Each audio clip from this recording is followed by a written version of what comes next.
Mari kita menuju sebuah kampung kecil di Pulau Lombok, tempat gunung-gunung hijau memeluk sawah yang luas dan suara alat tenun berbunyi seperti nyanyian tradisional. Di sana, di antara jalan-jalan tanah merah dan aroma bunga melati yang terbawa angin, kehidupan masyarakat sederhana namun penuh warna seperti kain tenun yang memukau dalam pemandangan itu. Seorang perempuan muda bernama Maya, seorang penenun berusia 29 tahun, diam-diam menenun mimpinya tanpa menyadari bahwa takdir akan membawa seorang pria dari Jerman, Hans, seorang jurnalis dengan hati yang penuh rasa ingin tahu untuk mengubah hidupnya selamanya. Maya tumbuh di sebuah rumah kayu sederhana, tempat suara alat tenun ibunya pernah bergema sebelum ia meninggal dunia.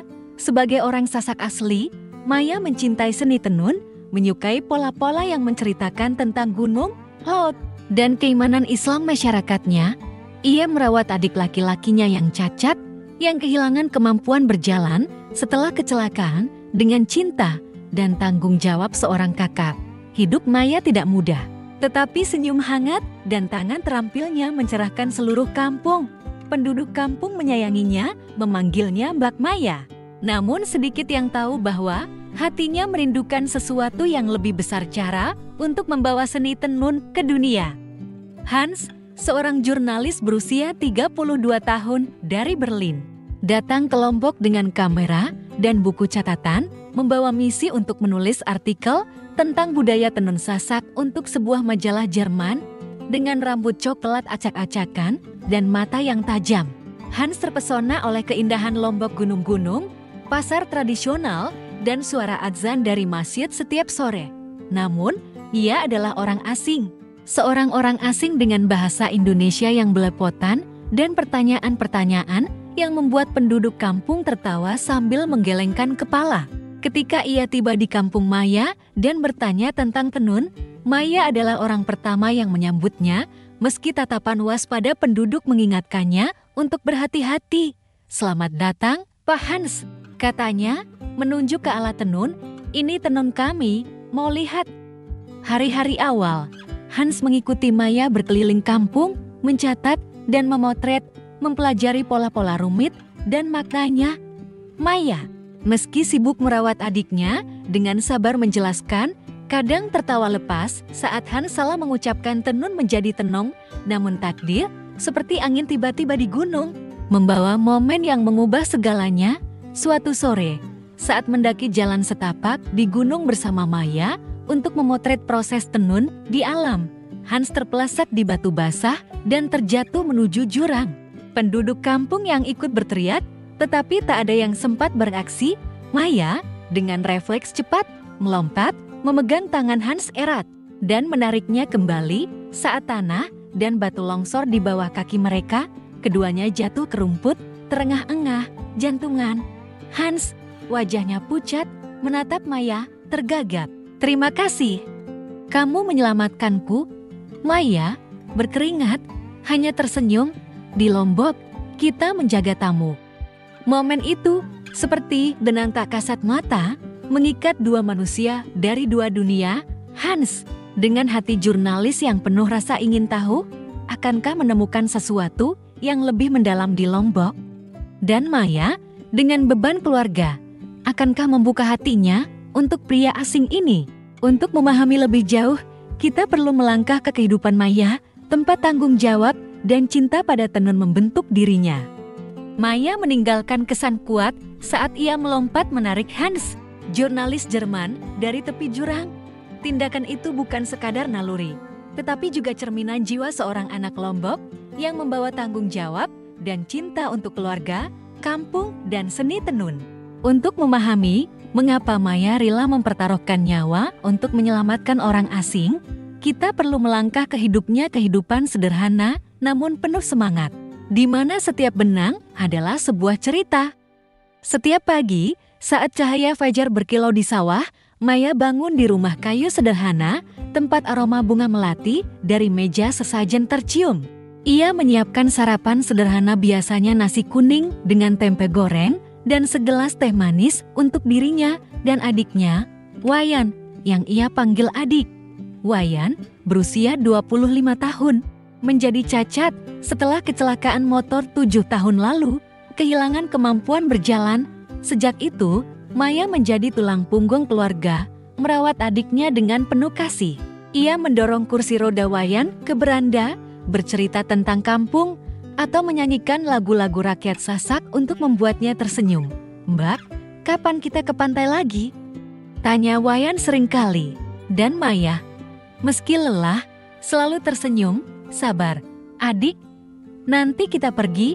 Kesetiaan Maya yang berakar dari keimanan Islamnya membuat penduduk kampung menghormatinya, memanggilnya Mbak Maya yang kuat.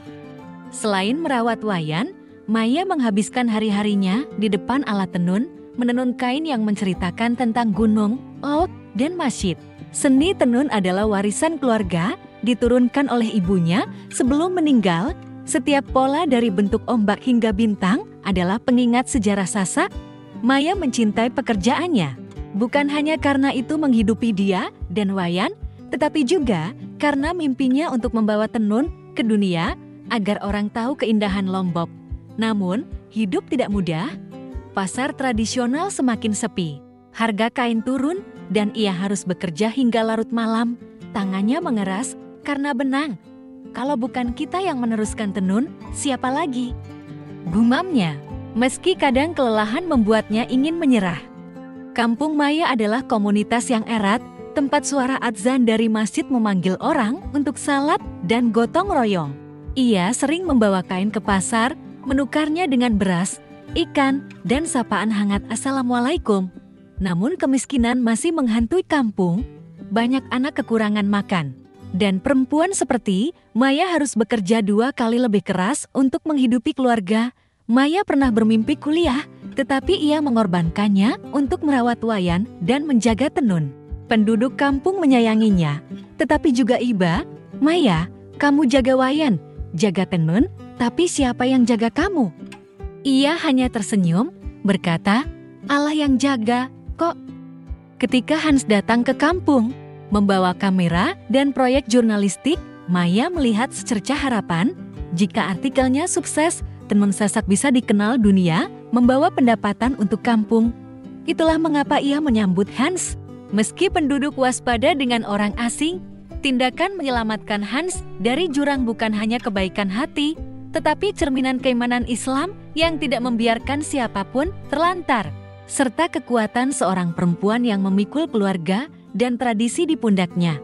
Namun, akankah Maya membuka hati untuk pria Jerman ini, atau tanggung jawab akan menahannya?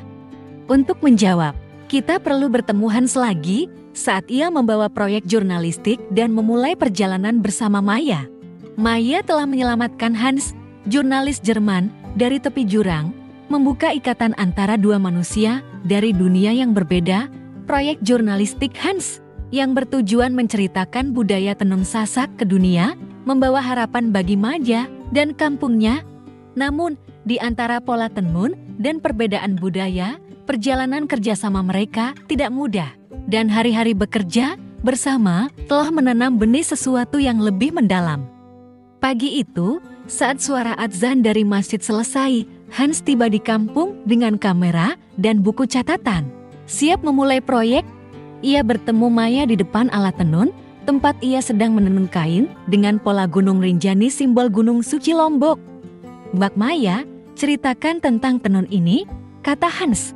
Penuh semangat, meski bahasa Indonesianya masih kacau, Maya tersenyum, menunjuk setiap benang. "Ini cerita leluhur kami tentang iman dan alam." Penduduk kampung berkumpul, penasaran namun waspada. Berbisik, "Orang asing ini mau apa dengan tenun kita?" Beberapa khawatir, Hans hanya datang untuk ambil gambar, lalu pergi, tetapi Maya dengan mimpinya membawa tenun ke dunia dengan sabar membantu. Saat Hans bertanya, siapa yang bisa memandunya keliling kampung, Maya mengacungkan tangan, berkata, "Saya, Pak, demi tenun." Hari-hari berikutnya, Maya dan Hans bekerja bersama dalam suasana ramai kampung. Maya membawa Hans ke pasar tradisional, tempat perempuan Sasak menjual kain, atau ke gunung untuk memotret alat tenun di alam. Hans mengajari Maya menggunakan kamera, mengarahkan cara mengambil sudut foto yang indah untuk dokumentasi. "Maya, kamu punya mata seni," pujinya, membuat Maya tersipu. Sebaliknya, Maya mengajari Hans cara mengenali pola tenun, dari motif bunga melati hingga bentuk masjid, dan cara menyapa Assalamualaikum ala Sasak. Penduduk kampung mulai terbiasa dengan Hans, memanggilnya Pak Hans, meski tetap menjaga jarak. Suatu kali, Hans mencoba menenun di alat tenun, membuat benang kusut, hingga Maya dan anak-anak tertawa. "Pak Hans, ini tenun, bukan mainan." Namun, kerja sama tidak selalu mulus. Hans terbiasa bekerja tepat waktu dengan rencana ketat, sementara Maya dan penduduk kampung hidup dengan ritme santai. Nanti juga selesai. Suatu kali, Hans kesal saat Maya terlambat karena merawat adiknya, membuat Maya sedih. "Pak, saya punya tanggung jawab di rumah." Hans meminta maaf, tetapi perbedaan tetap ada. Penduduk kampung berbisik saat Hans tanpa sengaja memotret perempuan tanpa jilbab di masjid, membuat seorang nenek cemberut. "Orang asing ini tak tahu adab." Maya dengan lembut menjelaskan, "Pak Hans, di sini kita tutup aurat di masjid." Hans mengangguk, belajar menghormati, tetapi bisik-bisik itu membuatnya bertanya-tanya, apakah ia benar-benar diterima? Maya, meski tidak sepenuhnya memahami tatapan curiga, berusaha menjadi jembatan, membawa kopi Lombok dan kul apam untuk Hans, berkata, "Ini buat semangat kerja." Meski ada kesulitan, momen-momen kecil mendekatkan mereka. Suatu sore, saat istirahat di bawah pohon kelapa, Maya bercerita tentang ibunya yang mengajarinya menenun dan mimpinya membawa kain Sasak ke dunia. Hans berbagi tentang Berlin, tentang jalanan dingin, dan mimpinya menceritakan kisah bermakna lewat jurnalistik di Jerman. Orang jarang kenal tetangga, katanya, membuat Maya menggalang di Lombok. Tetangga adalah keluarga, cerita-cerita sederhana itu membuat mereka merasa lebih dekat. Namun, akankah Hans mampu menembus tembok budaya untuk menjadi bagian dari kampung? Dan apa yang akan membuat mereka benar-benar saling memahami? Jawabannya ada pada momen takdir saat gunung menguji mereka sekali lagi. Hans, jurnalis Jerman, telah memulai perjalanan kerjasama melalui proyek jurnalistik tentang budaya tenun Sasak. Hari-hari bekerja bersama, meski penuh perbedaan budaya, membuat penduduk kampung mulai terbiasa dengan senyum Hans.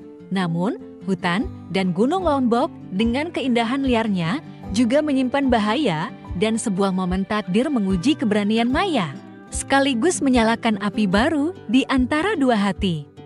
Suatu sore, cuaca Lombok terasa pengap, awan menutupi puncak Gunung Rinjani. Maya memandu Hans dan beberapa penduduk kampung menaiki jalan setapak sempit untuk memotret alat tenun di alam ide Hans yang ia yakini akan membuat artikelnya lebih hidup. Maya membawa alat tenun kecil, meletakkannya di samping batu besar, sementara Hans sibuk mengatur kamera, bersemangat berkata, "Mbak Maya, ini akan jadi foto terbaik." Maya tersenyum, menggoda, "Pak Hans, jangan lupa pegang kamera kuat-kuat." "Ya." Penduduk kampung yang ikut membawa kopi Lombok dan kue apam tertawa dan mengobrol ramai. Namun, tak ada yang menduga bahwa jalan setapak, basah setelah hujan, sedang menanti untuk menguji mereka. Saat matahari mulai redup, Hans melangkah ke batu licin untuk mengambil sudut foto panorama. Ia asik, tak menyadari batu itu berlumut. Tiba-tiba, kakinya tergelincir, tubuhnya oleng, dan ia terjatuh menuju jurang di bawah. Penduduk kampung berteriak, "Hati-hati!" Tetapi tak ada yang sempat bergerak. Maya, yang sedang mengikat alat tenun, mendengar teriakan, mendongak, dan melihat Hans jatuh. Tanpa berpikir dua kali, ia menerobos semak, memegang pergelangan tangan Hans tepat saat ia bergelantungan di tepi jurang. Tanah dan batu longsor di bawah kaki mereka. "Pegang tanganku, Hans!" teriaknya. Mengerahkan seluruh tenaga untuk menariknya, rumput tercabut, tangan Maya berdarah karena gesekan batu.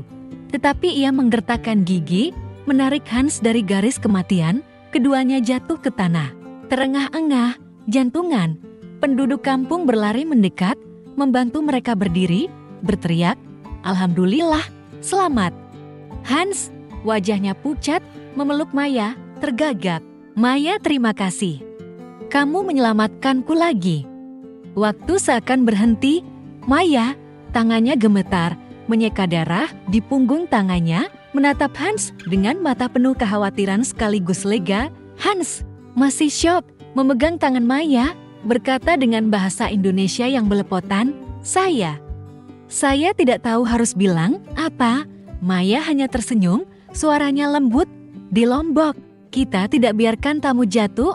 Kata-kata sederhana itu, namun berat seperti sumpah, membuat Hans terdiam. Ia menatap Maya bukan lagi sekadar penenun dari kampung, tetapi seorang perempuan dengan hati yang tangguh. Momen itu, di antara debu dan angin gunung, sebuah ikatan tak kasat mata mengikat mereka lebih erat dari hari-hari sebelumnya.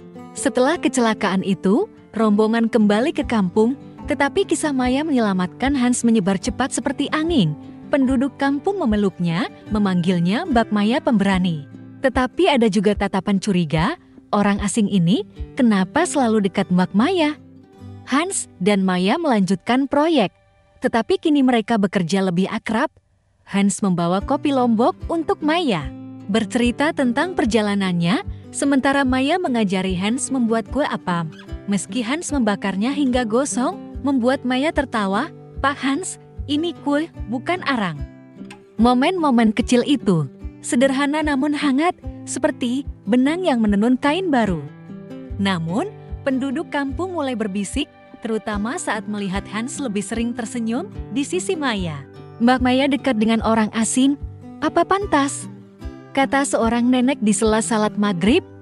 Maya mendengarnya, hatinya sedikit terluka, tetapi ia tetap teguh. Ia percaya bahwa proyek dan juga ketulusan Hans akan membuktikan segalanya.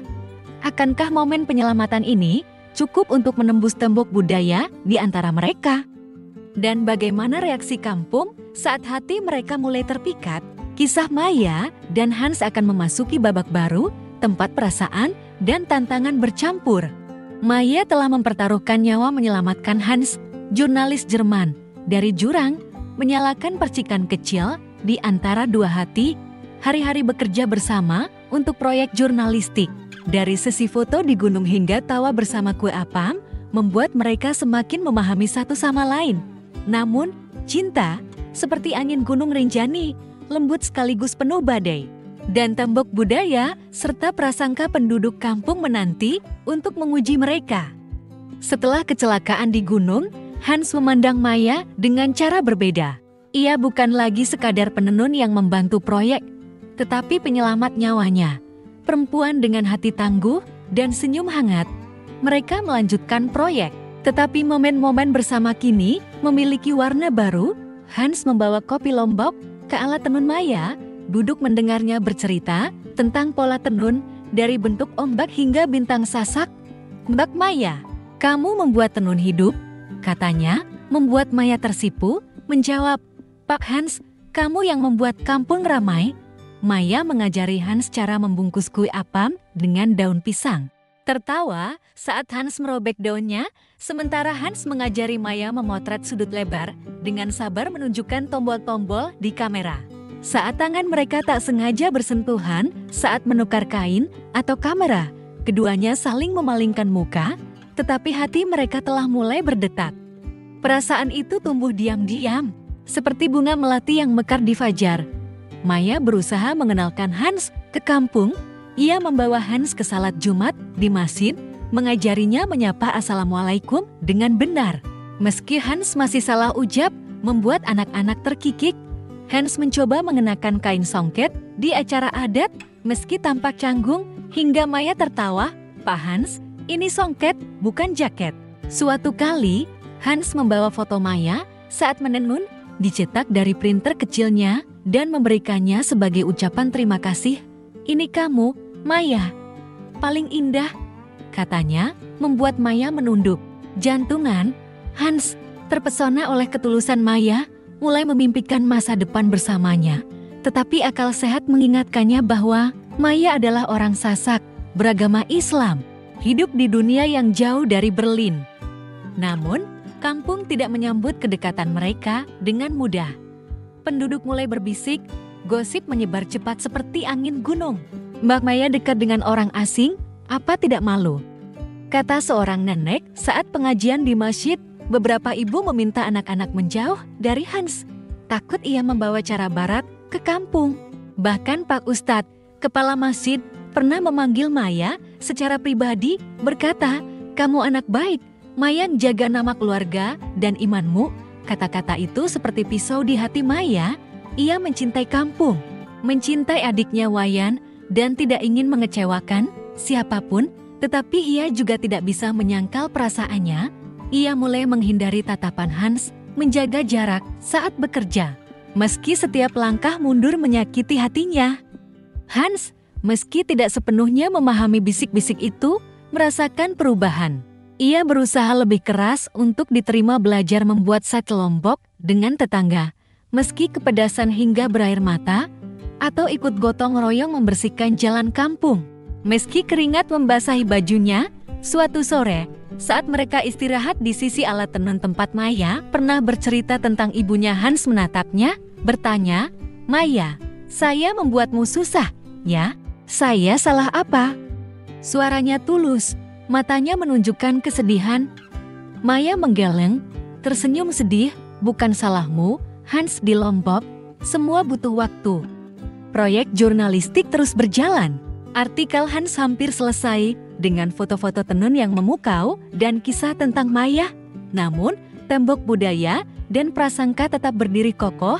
Maya terjebak di persimpangan. Hatinya memintanya mempercayai Hans, tetapi tanggung jawab pada adik dan kampung membuatnya ragu. Akankah perasaan yang baru tumbuh ini cukup kuat untuk menembus bisik-bisik dan jarak antara Lombok dan Berlin? Ataukah takdir akan memisahkan mereka tepat saat segalanya tampak indah? Jawabannya ada pada sebuah titik balik besar saat proyek selesai dan Hans menghadapi pilihan untuk pergi.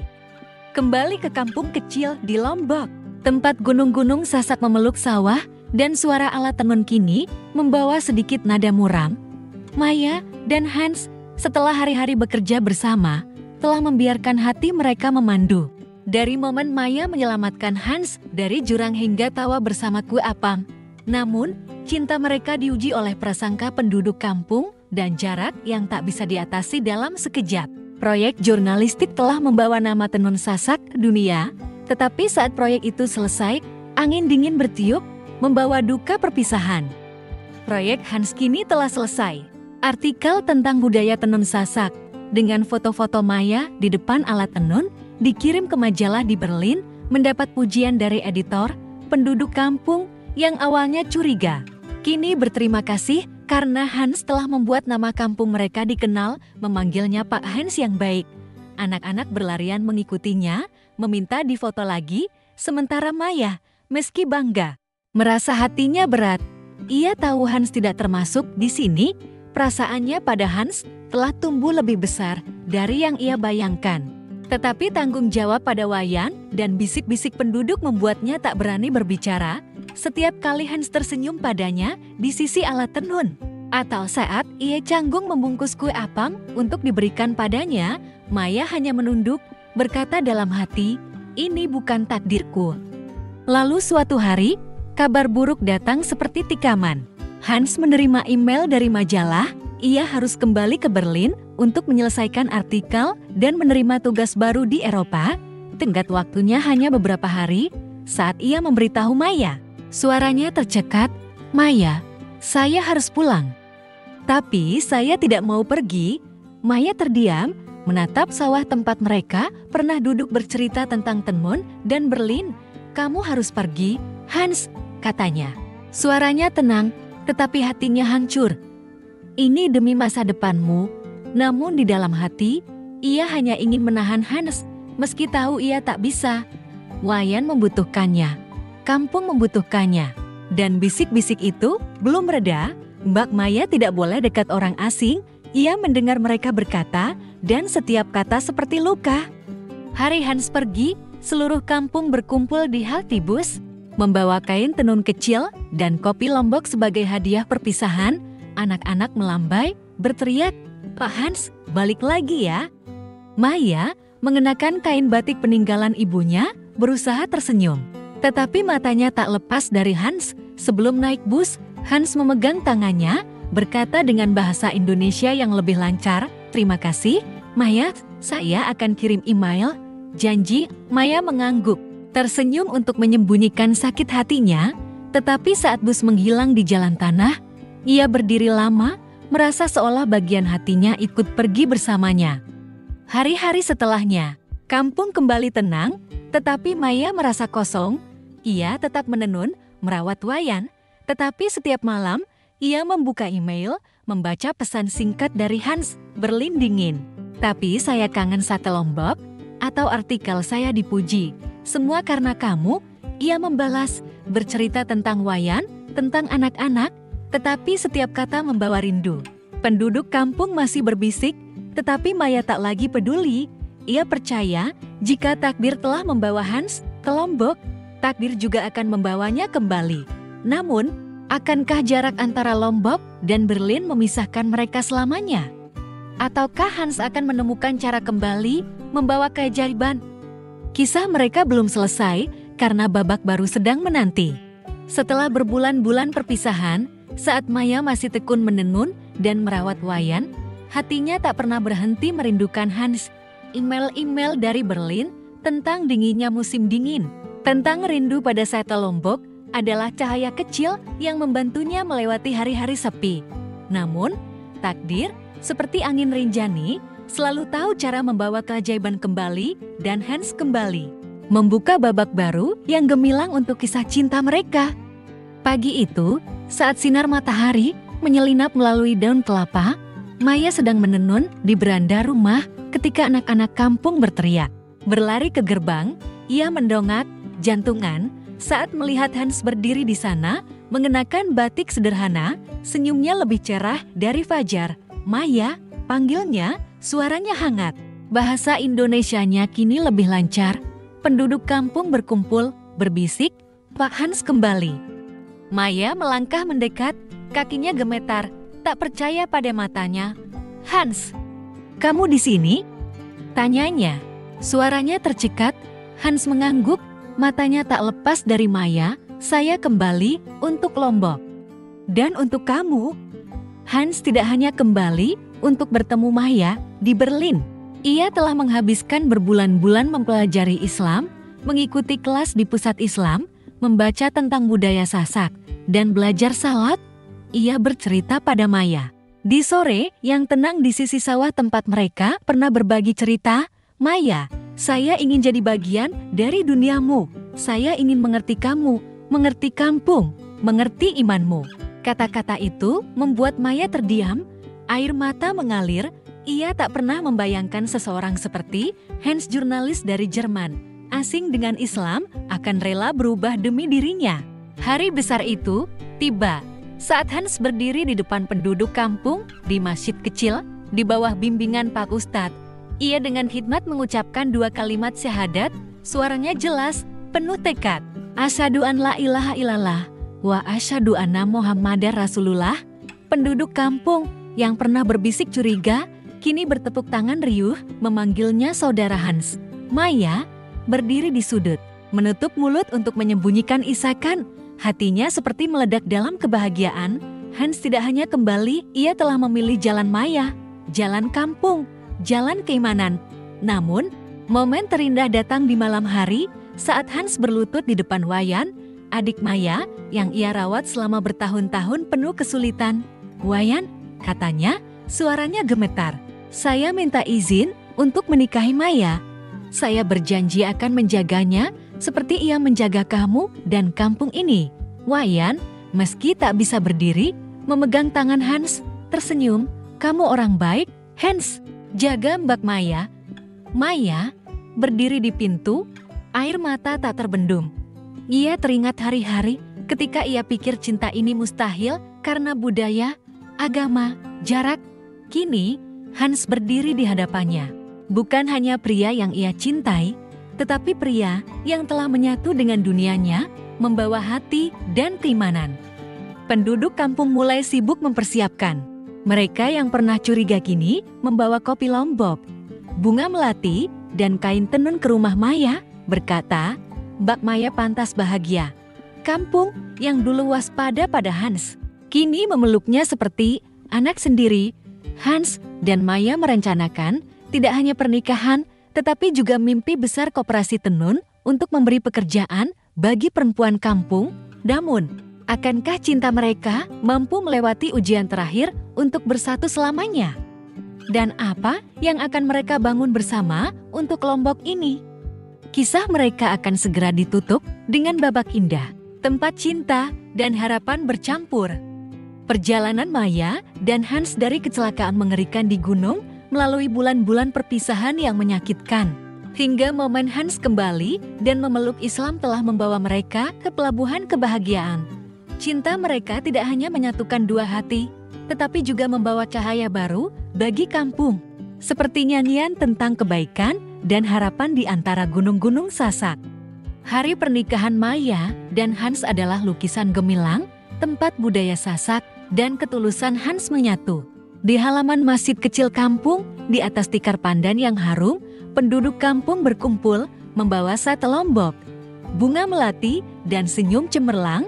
Maya mengenakan kebaya putih dengan sulaman bunga, cantik seperti bulan purnama, melangkah dengan pipi merona, jilbabnya disematkan rapi oleh seorang kakak di kampung. Hans mengenakan baju koko dan kain songket, tampak akrab sekaligus gagah, matanya tak lepas dari Maya. Suara rebana menggema, bercampur dengan nyanyian Islam oleh anak-anak, memenuhi udara dengan sukacita. Pak Ustadz, pemimpin upacara, memandu akad nikah yang sakral. Saat Hans berkata, "Saya terima nikahnya," suaranya tegas, seluruh kampung meledak dalam tepuk tangan dan ucapan barakalah. Wayan, adik Maya, duduk di kursi roda di baris depan, tersenyum bahagia, tahu kakaknya telah menemukan pelabuhan. Maya menatap Hans, merasakan cinta pria itu bukan sekadar janji, tetapi perjalanan melintasi samudra dan budaya untuk bersamanya. Setelah pernikahan, Maya dan Hans tidak berhenti pada kebahagiaan pribadi. Mereka mewujudkan mimpi besar, melanjutkan proyek jurnalistik dulu, mendirikan koperasi tenun bernama Tenun Sasak bersama. Dengan keahlian fotografi dan jurnalistik Hans, serta keterampilan menenun Maya, koperasi menjadi jantungan baru komunitas. Mereka mengajari perempuan kampung menenun pola modern yang dipadukan dengan tradisi Sasak, dan memasarkan produk ke pasar internasional melalui koneksi Hans di Jerman. Koperasi menciptakan pekerjaan untuk puluhan perempuan, memberi mereka pendapatan stabil. Sementara Hans mengadakan kelas fotografi untuk anak-anak kampung agar mereka belajar merekam keindahan tenun. Penduduk kampung yang dulu curiga pada Hans, kini memanggilnya Pak Hans. Kita dengan hormat bekerja bersama, tertawa riuh di sisi alat-alat tenun besar. Koperasi tidak hanya meningkatkan ekonomi, tetapi juga membawa kebanggaan. Anak-anak mengenal tenun, perempuan lebih percaya diri, dan kampung lebih erat dari sebelumnya. Suatu malam, Maya dan Hans duduk di beranda rumah kayu, tempat Maya dulu merawat Wayan di malam-malam panjang. Cahaya bulan menerangi sawah, berkilau seperti bintang. Hans memegang tangan Maya, berkata dengan bahasa Indonesia yang lancar, "Maya, terima kasih sudah jadi keluargaku." Maya tersenyum, menyandarkan kepala di bahunya, tahu bahwa cinta mereka telah menembus segala rintangan dari budaya, agama, hingga jarak ribuan mil. Mereka tidak hanya menemukan satu sama lain, tetapi juga membawa harapan bagi kampung. Kain tenun yang memukau, perempuan dengan masa depan cerah, dan komunitas yang bersatu Wayan, yang kini lebih sehat berkat pendapatan koperasi, sering duduk di bawah pohon kelapa, menatap kampung yang ramai, berkata, "Mbak Maya, Hans, kalian membuat kampung ini hidup lagi." Kisah Maya dan Hans berakhir di sini, tetapi jejak mereka abadi. Dari seorang penenun Sasak dan jurnalis Jerman, mereka membuktikan bahwa cinta, jika dipupuk oleh kebaikan dan ketulusan, mampu mengubah dunia kecil. Namun, pesan apa yang ditinggalkan kisah ini untuk kita? Dan apa yang membuatnya terus bergema? Untuk menjawab, mari kita lihat kembali perjalanan mereka. Tempat cinta dan keimanan bercampur untuk menciptakan keajaiban.